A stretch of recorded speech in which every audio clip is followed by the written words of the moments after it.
Hello and welcome, I'm DDF Racer, and today I'm going to answer a question that probably nobody is asking.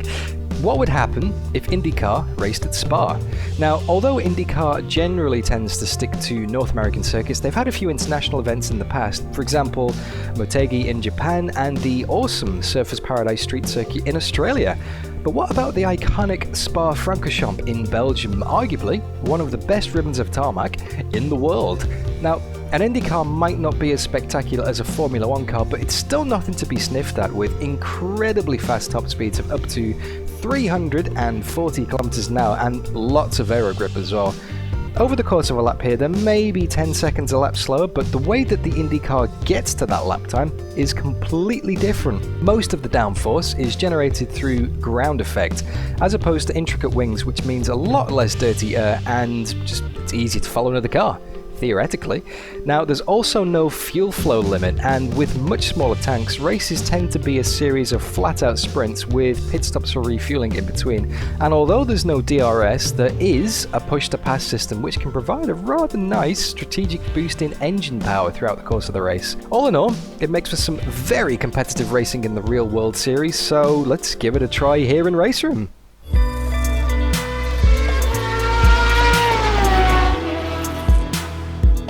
Okay, here we are on the starting grid at Circuit de Spa-Francorchamps for this 45-minute race against the AI, including mandatory pit stop because there's no way the fuel's going to make it to the end. The fuel tank's way too tiny. And also we got to change from the sticker red tyres to the black tyres, the alternates and the primes or whatever they're called. Anyway, let's have a look through the starting grid of our not the Lara DW12s because obviously RaceRoom didn't get the license for it and they can't call it that. They got to call it the Formula RaceRoom US cars. But yeah, that was the front row, and we keep on going further down the grid. It's not looking promising as we're in 11th place starting here, 11th out of 20 cars, about a second and a half off the pace, so not terrible but not great in our not DHL themed Ryan Hunter Ray car. Again, being creative with the license there. Anyway, let's go and give this a go, guys, and see what IndyCar at Spa is all about. Okay, rolling start here at Spa-Francorchamps. Let's go! Short run down to La Source, the first corner. Very briefly pop it into fourth, and then heavy on the brakes back down to first. Let's hang it around the outside. Let's see if we can get a few people here. There we go. Up to P9. Gotta be very gentle on the throttle in this car in first and second gear though, as it is turbocharged and there's a little bit of turbo lag. So you can get some surprise wheel spin from low speed corners if you're not careful here. We're well and truly in the slipstream heading down the Kemmel Straight. Whoa, look at this! A hell of a pack ahead of us. This seems way too easy. Heading into Lake Coon for the first time. Heavy on the brakes, knock it down to third gear. Second gear. Oh, the rear's twitchy trying to get the power down. Someone's trying to get us around the outside and they've got us. So we're up to P6. But this is very feisty racing so far. Oh, a little bit wide. There's no grip offline. I'm going to have to hold it tight. And they're going to get us clean around the outside. That's definitely an off track. Come on. Almost flat out through Pouan. Almost flat out. A little bit of aero push. Dirty air in these cars. But like I said in the intro, they don't rely on intricate wings, it's all ground effect, so you don't get that much dirty air. It's still enough to put the car offline though in the higher speed stuff. But there's plenty of grip in the higher speed stuff as he's hesitating. He was trying to move on the inside, but he got cut off, and that gives us the advantage. We're now up to P6 again. Oh, intense first lap here. Not worth using any push to pass yet though. Going to save that for later in the race. Car on your right. Still with you. He's given us a little bit of room, but we're getting a tap from behind. Like I said, tricky getting the power down. Just got to coax the accelerator from first and second gear. That is a lap of Spa-Francorchamps. Oh, I haven't quite got the performance on brakes on him. Kept it in second gear there to get some drive, but just didn't spool the turbo up and lost all of the drive. And now we're a little bit vulnerable to the car behind. It looks like the relative position standings haven't kicked in yet in the bottom right hand corner of the screen. So I don't know who that is and I don't know what kind of gap it is, but I can see him all over me in the mirrors. I know it's close. But we're getting a great run on this guy. Oh no! Right side's clear. Car Just right. don't have the speed. Right. Oh come on, mate! Don't let this guy distract you. Don't let him distract me. He just forced me off the road. Very aggressive move from the AI. They had to take to the escape area. I feel like this is the moment I should put on a French accent and complain. Mate, come on. What was that? Of course, Grosjean does drive for Haas, and Haas is American, so there's your connection. Holmes in front is now 1.5 seconds. That's a bit of a scruffy start. Looks like the guys ahead of us are starting to get away a little bit now. I want to try and save my push to pass for when I absolutely need it. Of course, this 45-minute race is going to be about 22, maybe 23 laps. So I don't want to use them all in the start of the race because I might need them at the end. It's just so hard to say. And obviously when you press push to pass, you get about 60 horsepower boost for 20 seconds. So you've really got to make it count. Let's see if I can get a better drive out of the final hairpin this final chicane this time. Just about here the tyres starting to spin up there. So we're not completely out of touch. Front lap time is at 1:57.25. The guy behind has just done a 1:57. He's going defensive. He's going right, clear right. Just can't make it stick though, he runs us out. Don't want to run too wide through the first corner there and get onto the AstroTurf. He will be pinged for cutting the track and penalties. And that Eau Rouge is absolutely flat out in these cars, so you've just got to take the line of least resistance. We're now up into 5th. I'm going to go defensive because I know the AI are quite aggressive here. It's going to cost me time, but I think it would cost me more time if he started fighting for the position again. So that is a successful move on Michael Holmes for 5th place. Just got to hold on to it now. As we can see, it's still pretty feisty ahead of us, but we are on the sticker red tyres. Just keep it smooth. While these do have a lot of grip in the early stages, they're going to go off pretty quickly. So it won't be long before everyone's struggling with the tyres. Obviously, with there being a mandatory pit stop in this race, we're going to come in for the harder black sidewall tyres later in the race, which are more durable. Not quite as fast. So, got to really make the most of the tyres now at the start of the race. So this is what I love about IndyCar. There's refueling, there's tyre stops. It's like old school Formula 1. Okay, down, you're reeling, Gutierrez in, the gap is 0.36. It's like your old school Formula 1 with your sprint and your 3 stops and your crazy 4-stop strategies. Whoa! All right, clear right. Everyone just taking it nice and easy into the final. Looking into the chicane. There we go, into the chicane, the final chicane. Everyone's just taking it very gingerly. 1:56. Careful not to run into the back of them. Keep it up. P5, that's the fastest lap. Right side. Right side clear. You've just done a 1:56. Again, just haven't got the drive. 3-2. Through the hairpin. We've got him now, we're going to go side by side through Eau Rouge. Is this a good idea? Still there. Ooh. Wheel-to-wheel contact though, you can hear the high-pitched squeal of the rubber on the rubber. We're all over the back of him though. We're going to go into the inside down the Camel Straight, heading towards Lake Coombe. Still not going to try a push to pass, I'm going to save it. Clear left, car left. And still there. He's trying to hang on to it, but we got him. Nice! Up to P4. Podium inside. The rear's a bit leery in that one.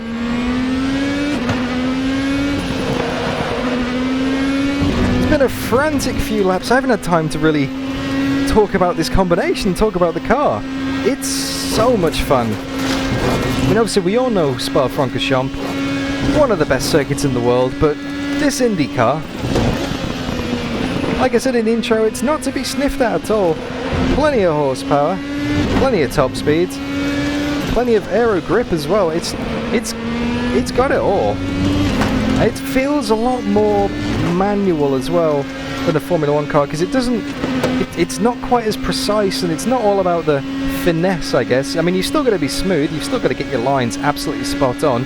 Like, for example, at the top of the hill at Lake Coombe, if you nudge the AstroTurf on the inside of the curbs, it scrubs the speed so much. You've really got to know where to attack and where not to attack.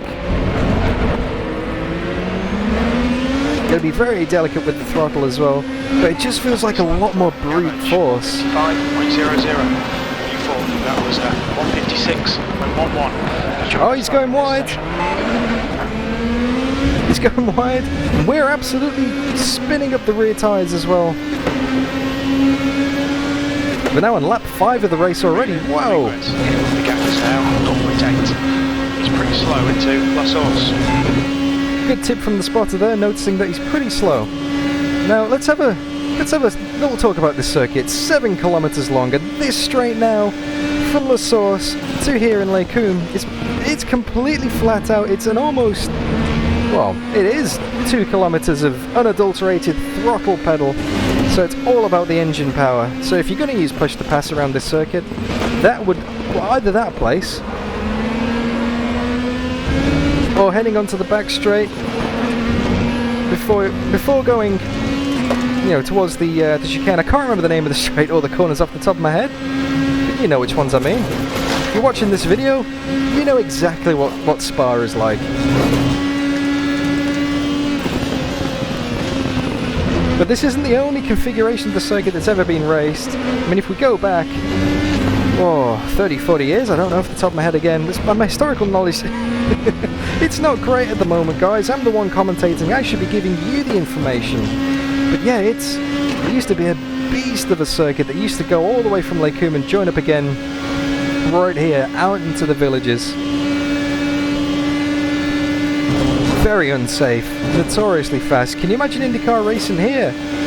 On your right. Still there. We got him through the chicane. We're now going to have the inside for the final part of the chicane. Got to keep it tight. Try and get the drive. Oh, it doesn't work though. He gets us. We're still on for our fastest lap of the race, don't mind. Okay, Dan. Let's try him in La Source. Just hit each and every apex. Mr. Spotter said he was slow in La Source, so Just done at 155.85. there we go. Pure line. But I completely bogged the car down. Still there. Even though I was flat on the throttle, no speed. The turbo didn't want to kick in. Ooh. You're on the left. Good lap. That's your Oh, quickest more so wheel to wheel contact. That's not a nice sound. That's not what I want to hear in an IndyCar going side by side through Eau Rouge. Eyes all over us. Is he going to try the dive? I'm not going to go defensive just yet. He's thinking about it, but he'll hold on for now. So we're now up to 3rd position. With about 11 minutes of this race down. And 34 to go. But we're still yet to make a pit stop. Ooh, big wiggle on the rear there. Oh, that's another thing about this car. Focus on your exits. So twitchy. So twitchy. But then on the other end of the scale, look at this, flat out. You can hear it scraping across the ground. I think maybe the ride height is a little bit too low in the setup, unfortunately. Scrubbing off a little bit of speed. Whew. It's definitely a car that requires you to be absolutely on it in terms of concentration. So easy to scrub off a 10th here, a 10th there. So easy to bin the car and scrub off a little bit more than a 10th. We're in 6th gear. Got about a bit of wear all round. second to the car behind, but 3 seconds to Didier Gavage and Robert Gardner ahead of us. Oh, clip the grass with the outside tyre going into the chicane there. Going to cost us a bit of time. So they're going side by side over ahead of us though. This is great. Dominguez behind is increasing. It's now 1.0 seconds. Great driving. Keep it up. E3. That lap was at 156.11. Trying first gear through the La Source hairpin there. See, pit window now opens in 3 minutes. It's going to be getting to that time of the race where we're going to have to start thinking about strategy soon. And I never know which way to go. Early pit stop, late pit stop. You've used half your fuel. As I go for an invisible 7th gear, I tried to do the upshift then. Back it off nice and early. Don't want to get tangled up in this fight. Nice and steady does it. These guys are having an epic battle. And as tempting as it would be to just steam up the inside and send it, I got to think about the long-term prospects of this race. I want to make it to the finish in one piece. It is now 0.9. Which is a bit of a Captain Obvious statement, but hey, there you go. Looked a bit too much of the grass on the inside there.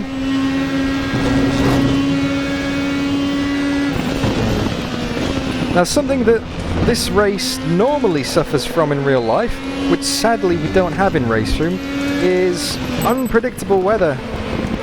Obviously, rain not being implemented in RaceRoom Racing Experience, which is a bit sad. Then when you think about it, neither does iRacing, and neither does Assetto Corsa officially, of course that is. R-Factor 2 is probably the only leading sim that has rain. And it does it very well, but yeah, Spa is known for its unpredictable climate. It could be raining at one end of the circuit and completely dry at the other. Sadly, we're not going to get any of that unpredictability today. And although it looks like the clouds are going down in the distance, it's also going to be permanent sunset as well. Chances to come, mate. That lap time was 1:55.70. It's your best lap in this session. And what do I mean by that? It's now leading. I mean that RaceRoom doesn't have nighttime racing either. It doesn't have transitions. This car is garage. Excuse me, bit of a hiccup there. Well and truly in the slipstream here. The window opens in 1 minute. We've got 10 minutes of fuel. Oh, well and truly in the slipstream here. Keep this line. Did we just get first? Clear left. We did! Hold it nice and tight. No! No! Ah! Oh, come on, Dan. We're in quite a lot of aero damage. You might need to come in and get it fixed. There goes the front wing. Oh, there's absolutely no grip whatsoever now. Yellow flag, stay sharp. I just got a little bit too excited. Green flag. We're seeing lots of front locking. You're locking your fronts into Brooks House. Left side's clear. Go on your left side. Clear left. Got a little bit too excited. Go on your left. Clear on the left. And pinged the throttle just a little bit too much. The window is now open. It's very fortunate timing with the pit window though. Running wide at every single possible corner. Oh, the car just has no grip whatsoever, which is kind of another Captain Obvious statement, as there is no front wing on it. We think you'll get about 19 more minutes on this set of tyres. Well, that's very, very nice of you to say so, but there is no way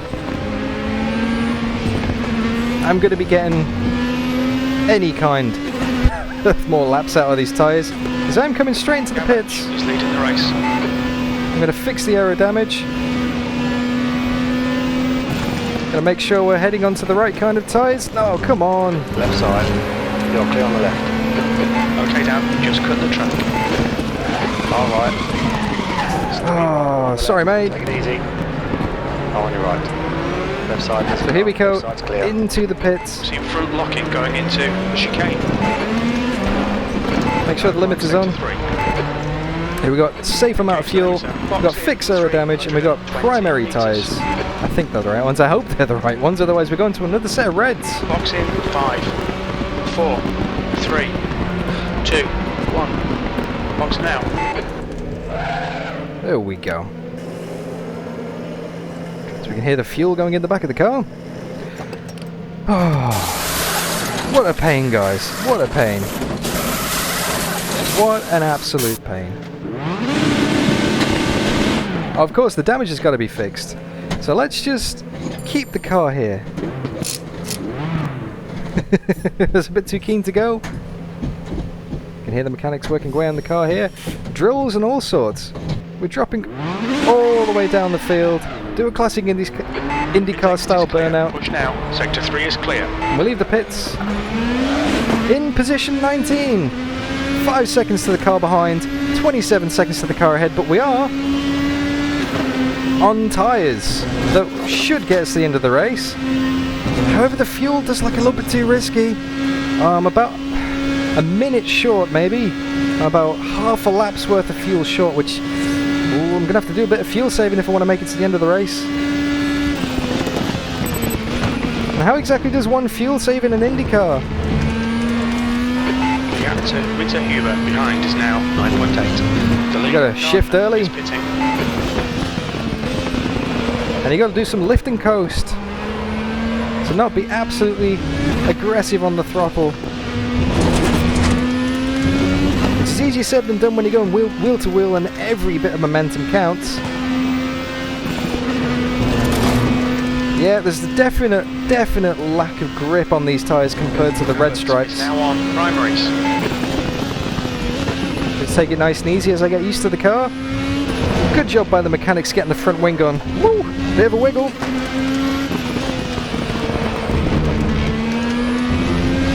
Considering it was a complete wing change, no suspension damage as I went pretty much nose into the wall. I was very lucky. That could have been a lot worse. But yeah, another thing you can do to save fuel is just not spin the tyres. There's more revs, more accelerator pedal just means more fuel usage.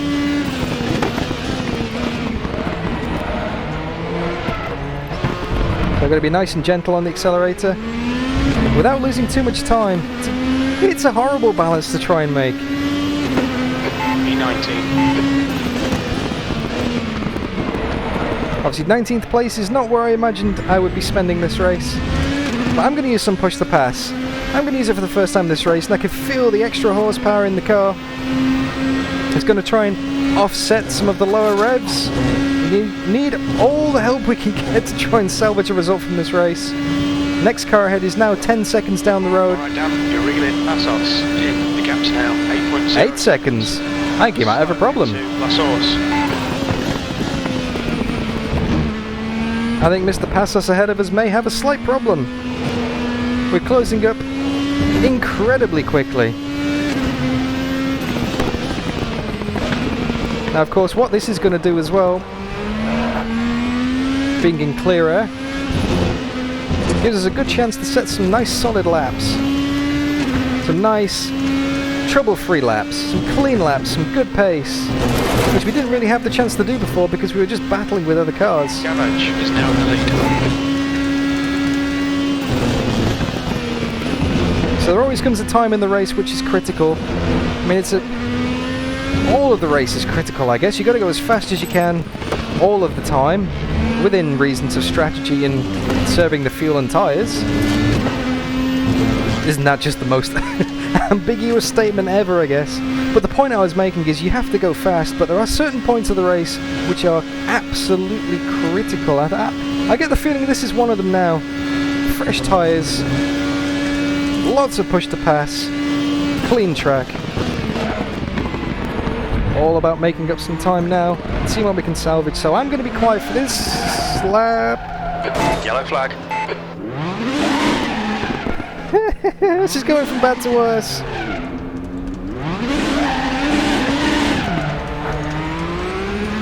Green flag. You're Struggling to get the power down. Oh, what an absolute shocker.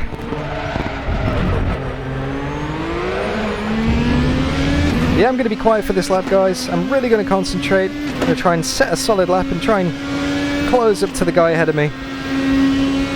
So you know the drill. Headphones on, volume up, and enjoy. The gap to Winter Huber behind is now 3.8.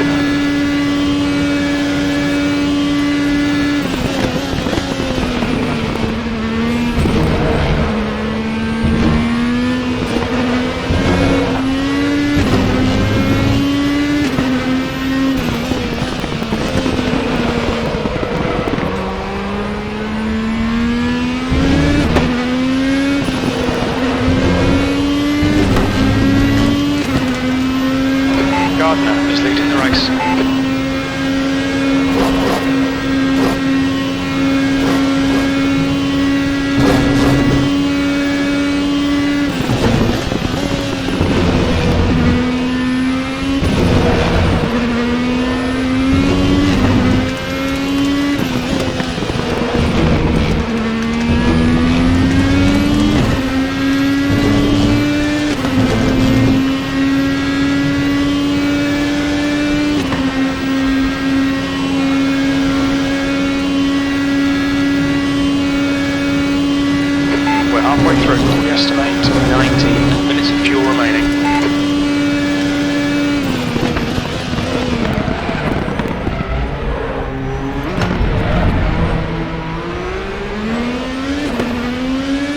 There's a lap of Spa-Francorchamps. Not a great one, but it's a lap. The quickest at the moment. Your last lap time was at 1:56.12.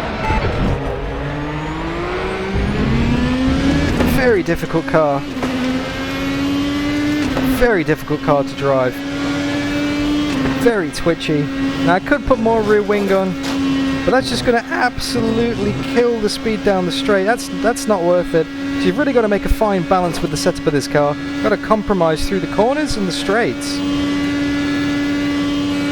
And I've gone for the straights. The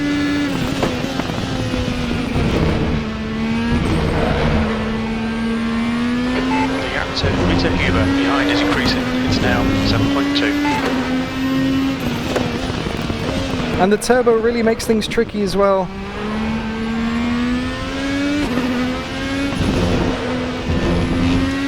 Because lower down in the revs, the car just wants to bog down completely. It feels like you've got no power, and then suddenly turbo kicks in and whack, you got oversteer.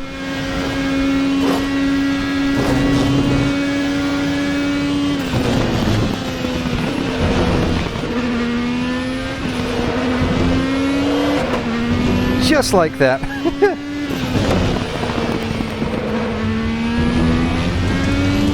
Definitely a car that keeps you on your toes. I'm going to use some more push to pass now. Get some more top speed down the straight. We're half a second up on our best lap so far. But that's not difficult because I don't think we've had a proper clean lap in this entire race, which is impressive considering we're more than halfway through.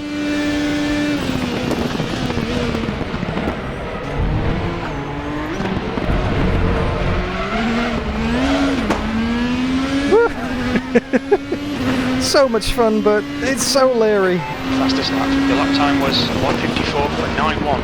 Sector 2 is 0.7 off the pace. So we've definitely got the pace here. Just considering we've set the fastest lap of the race. But is it too little too late? If you're still watching the video, then I applaud you for sticking with it, guys. Most people would have switched off by now. They'd have gone, oh, he's crashed. End of. Ahead is now. But if you're still here, I really appreciate your support. If you want to show your support, and leave a like on the video, share your thoughts in the comments. Let's drown our sorrows together. And if you haven't already, then please subscribe for the chance to see more quality sim racing content where I do actually keep it on the island, keep it out of the barriers. But hey, not every race is perfect, not every race can go to plan. And if I only loaded the good ones, then that kind of be a little bit misrepresentative, wouldn't it, hey? You know, I'm only a human like everybody else.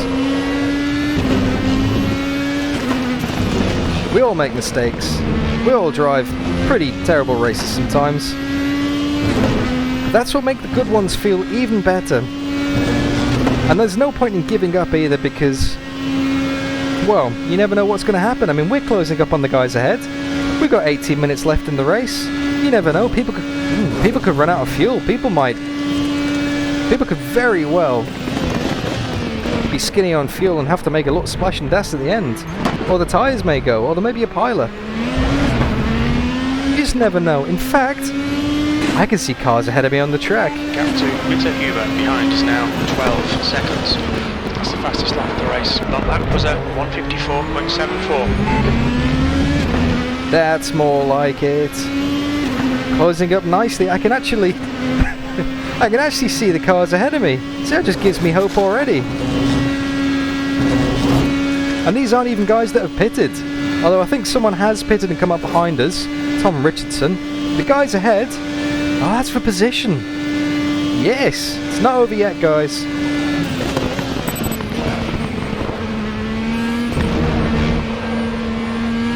Unless, of course, Captain puts it in the fence.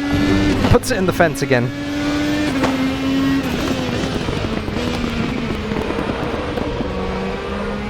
And after what you've seen in these 14 laps so far, there's probably quite a high likelihood of that. Running a little bit wide there. Not the best of lines through no name corner. Let's just can't get over how much speed and grip this car has. So that is absolutely flat out. So much high-speed aero.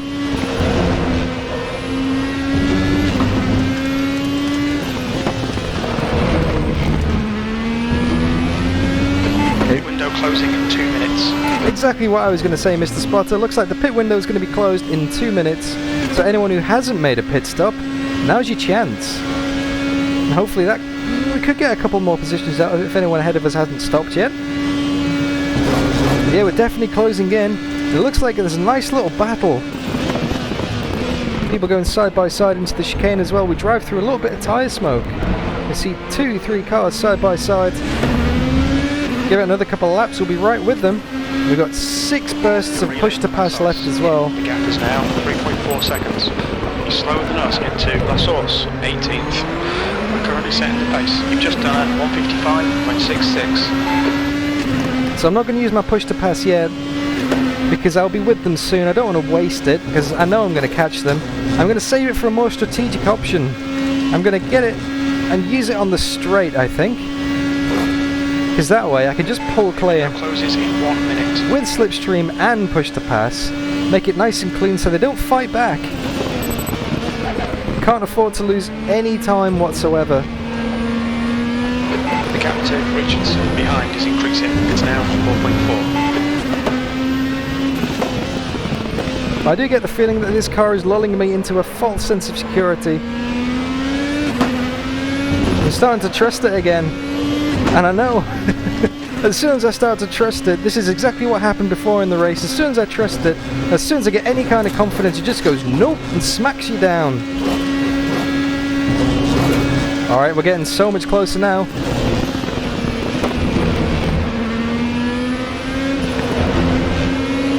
These black harder tyres though,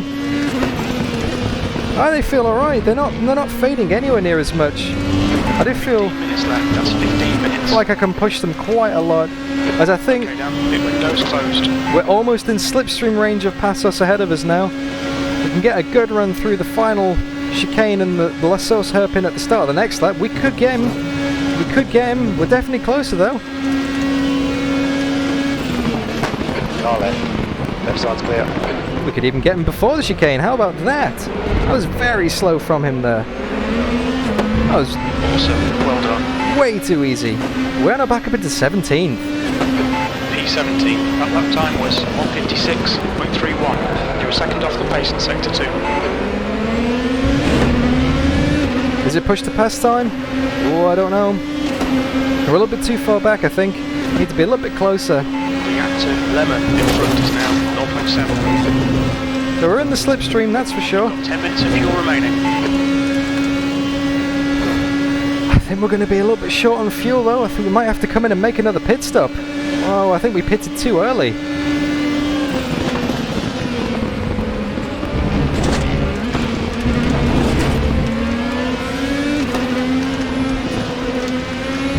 Spotter says we've got 10 minutes of fuel left. Car in front is Colucci. Got 10 minutes of fuel and there's only 13 minutes left in the race. Even if you're no good at maths, you can still work that one out.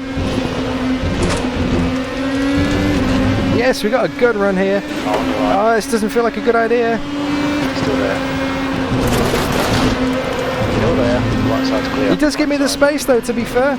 Colucci does give me the space. Clear right. Got him. Bounced over the grass on the inside. Could have been disaster running wide into him through the exit of the corner, but he gave us the space. Maybe my name precedes me. The leader, Gardner, is pitting. Okay, this is good. This is good. We're up to 16th. And if I just heard correctly, Garage is now in the lead. Mr. Spotter just said that the leader pitted. Which means that I'm not the only one who's running a little bit low on fuel. I think Gutierrez has gone off in the chicane. Oh, there's a few more people pitting. These guys going side by side as well. There's a car exiting the pit, heads up. B12, that last lap was at 158.30. On the right side, we're on the left, 3 wide, clear right. Okay, now it's push to pass time. Got shoved a little bit wide there at the first corner. We're going to get them. We're going to use that push to pass and that slipstream. We're going to get them both on the Camel Straight. We're now up to 9th position. Brilliant, nice one.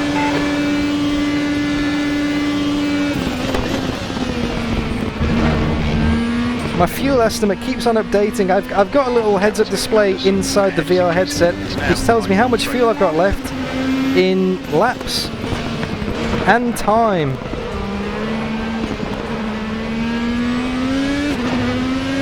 It's currently saying that I've got 7.5 minutes of fuel left. So we're going to be about 2 laps short. And I think I just came into the pits too early. Behind is now 1.1 seconds. Because obviously I suffered that damage early on in the race. I had the nose cone missing. There's no point trying to continue and eke out some more fuel. Woo! Big wiggle on the rear there. There's no point trying to eke out another few laps. It would have been horrendously slow and off the pace. So I had to come in. Looks like a bit of a way out for that front. And the guys put in as much fuel as possible. Of not Sunoco fuel, I might add. So there's really not much we could have done, save coming in an extra lap or two. So we're going to have to make a splash and dash. That means we can put the red tyres back on again. It's just a horrible feeling that when the turbo bogs down in a low gear. E9, that was at 156.00.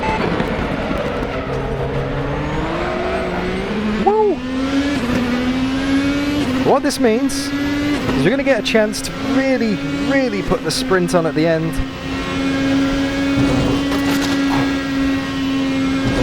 With low fuel, fresh, red, sticky tyres. Really push this car to its absolute maximum potential. Into La Source. Okay, Dan, 10 minutes to go. That's 10 minutes left. Car felt great through there. When it all hooks up, it's just so smooth.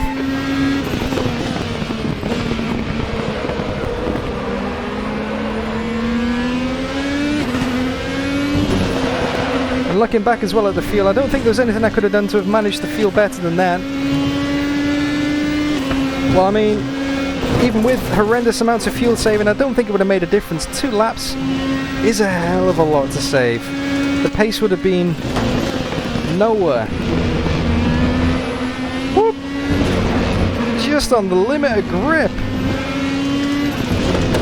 Oh, this car is mentally exhausting to drive. Right, we're with him. That's 5 minutes of fuel left. On your right. Gonna get into the outside, which now becomes the inside. Take the shortest path around the circuit. Got him. Got him. Up to P7. Good pass. Nice front. Gonna defend on the inside. Now leading.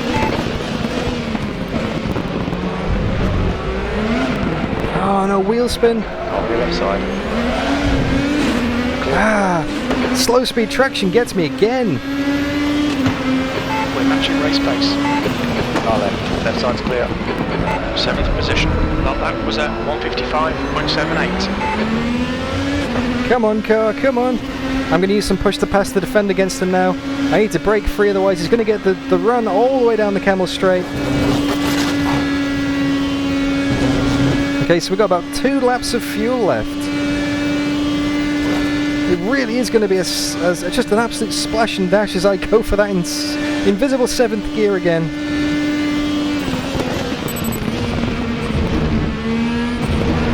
Gently does it. Okay, Dan, you're reeling. Gutierrez. The gap's now 1.2. We're seeing minor wear all around. What about this combination though, hey? What about this combination? Francorchamps, such a good test. Because when you think about the Indycar series, they don't really run on tracks like this. I guess the closest, I suppose, is maybe Road America or Watkins Glen, but there's not really that many super high speed corners that just push the car just borderline limits. In the American tracks, there's a lot of stop-start and hairpins and 90 degrees, especially on the street corners. But then you've got the other end of the spectrum with the ovals, you know, which are absolutely flat out most of the time. It's all about the slipstream and the strategy. So this is kind of the perfect combination. It kind of takes what's great about the ovals. Ooh! What's great about the ovals and the road courses, and combines the two together. Send. Left side's clear. Got him. Come on, Dan. Right side. Hold it together. He's still. I hate slow speed corners in this car. Hold your line. Clear right. We're running on fumes, mate. In this lap, your lap time was at 156.43. Alright then. Let's put a normal amount of fuel in. Let's focus on getting the corner right, not mess around with the pit settings through our Rouge. We're going to change the car over to alternates. There we go. We're going to pit this lap and we're going to have maybe 2 or 3 laps at the end of it. Massive slipstream here. We just haven't got the overlap. Just needed a few more Ks or a few more meters on the end of that straight. We maybe would have got him.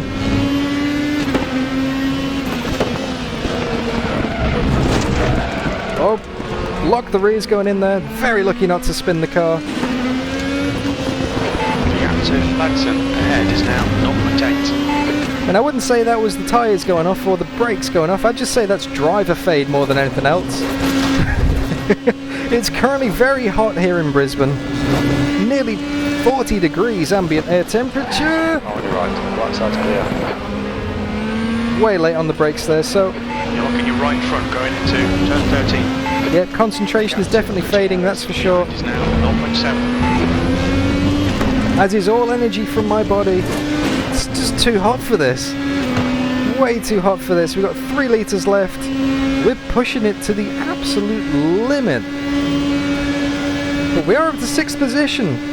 Although... okay, Dan, 5 minutes to go, 5 minutes left. On your left. Clear left. Gardner is leading the race. if he's going to be slow into the chicane, I'm going to try and take advantage of that. 2 litres remaining. Pit limiter's on. Gauge limiter, box in 320 Pit limiter's on. meters. Cruising down at 80. Box in 5, 4, 3, 2, 1. Box now. Now what kind of position we're going to get? We're already down to 10th, and there's a bit of a gap to the cars behind us. There go the tyres.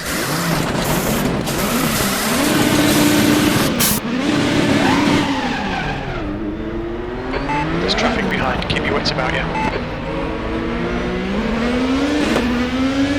And back onto the track with a classic IndyCar style burnout.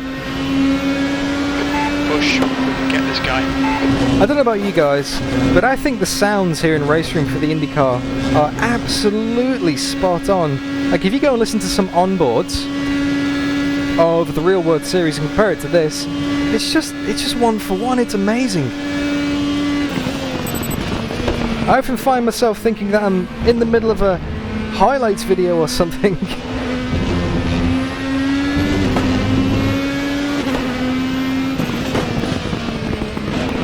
Just the sound is so immersive.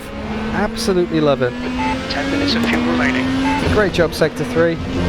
Hats off to you guys. And also hats off to IndyCar as well. Someone I haven't mentioned in this video so far, someone I haven't really had a chance to mention in this video so far, is the Real World Racing Series of IndyCar. The real life equivalent is actually really good. And if you haven't checked it out, you should definitely go and check it out. Great racing across ovals, street courses and road courses. Some very familiar driver names as well. Car on your left. Very familiar driver names. Keep your line. I mean, obviously in the past we've had people like Nigel Mansell, Juan Pablo Montoya, Jacques Villeneuve, but modern day, you know, you've got your Sebastian Bourdais, your Sartos, your Rossis, your Ericssons, even your Fernando Alonso's every now and then as well. And who knows, maybe your Nico Hulkenbergs too.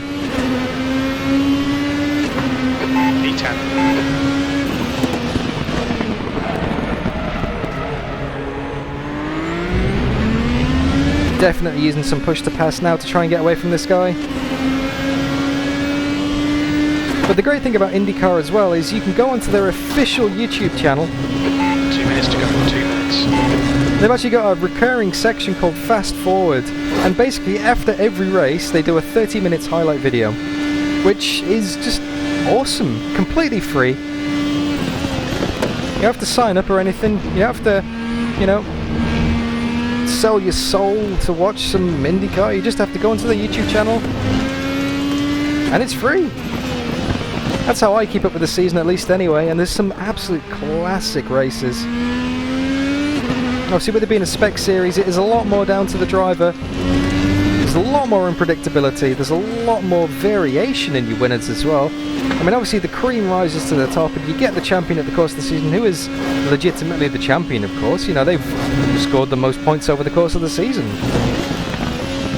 But in between, you get all these great performances, the rookies, the underdogs, you know, the old heroes, the new young guns. So many stories. It's just a great series to watch. And here in RaceRoom, Gavage is now leading. kind of being able to emulate that in a way as well, I guess, is just so incredibly satisfying. Hearing the sounds, seeing the sights, just being part of the whole experience of IndyCar is... I'd thoroughly recommend it. It may be a little bit of a handful. You may be crying in frustration after 5 laps. But it's so rewarding. That's the fastest lap. Your lap time was 1:54.00. Okay, so this is going to be the fastest lap, and we've saved 2 push-to-pass activations for the final lap. Obviously, we've got a hell of a gap to the cars in front of us. We've got a hell of a gap to the cars behind us as well. So all I can do really is try and nail the perfect lap. I mean, a 1:53.9 is not bad. It's not bad, but I know I can get down to 1:53.5s. I'm going to try and piece that together on this lap. See if I can set another fastest lap on the final lap of the race, full Sebastian Vettel style. We're already a quarter of a second up.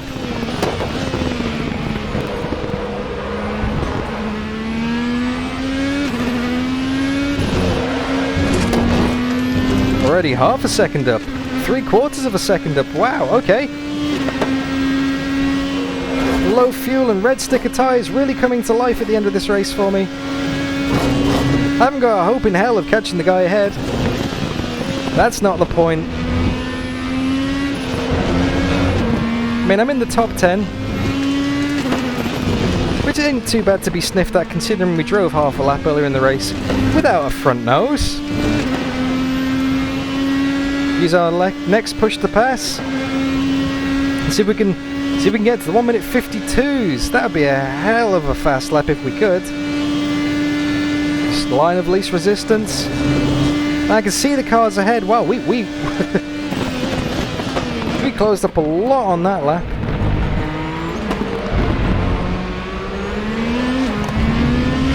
There we go, checkered flag is out. What kind of lap did we get? Cross the line, 10th position. That's the end of the race. Last time. 1:52.968, that's my fastest ever lap at Spa. That will do me rather nicely.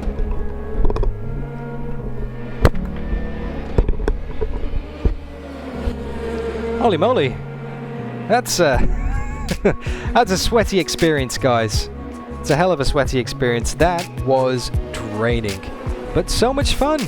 Honestly, IndyCar at Spa, they should do it in real life. I might even start a petition for it. Head on over to Discord, guys. Link in the description. Let's do it together. But yeah, started in 11th, fought the way up to the lead at the start of the race, and as soon as I was in the lead, spun the car, proper captain, put it in the fence style, and lost the nose cone, dragged it back to the pits, came out in 19th position, and didn't quite have enough fuel for the end of the race. Had to make a splash and dash at the end and managed to fight our way back up to 10th position. And yeah, set a couple of fastest laps on the way. But guys, just the circuit, the car, great combination. I hope you enjoyed that video as much as I did making it. It may not have seemed like it in the middle. I may have been a little bit despondent, but this is proof why you should never give up. Even if you're last, missing half your car, you can still come back and get some decent points. Just got to stay out of trouble, put some fast laps in. Yeah, hope you enjoyed the video, guys. If you did, leave me a like, share your thoughts in the comments, let me know what you want to see next. I'm thinking I might do a few more races in this IndyCar. I think I'm falling in love with it. I might even do a custom championship in the North American sort of, you know, your Road Americas, your Mid Ohio's, your Laguna Secas. I think I might do that. I think I'm definitely going to do that. Actually, that would be so much fun. Anyway, I'm rambling now, guys. I hope you enjoyed the video. If you want to see more, press subscribe and press that notification bell. I've been DDF Racer. I'll see you all next time.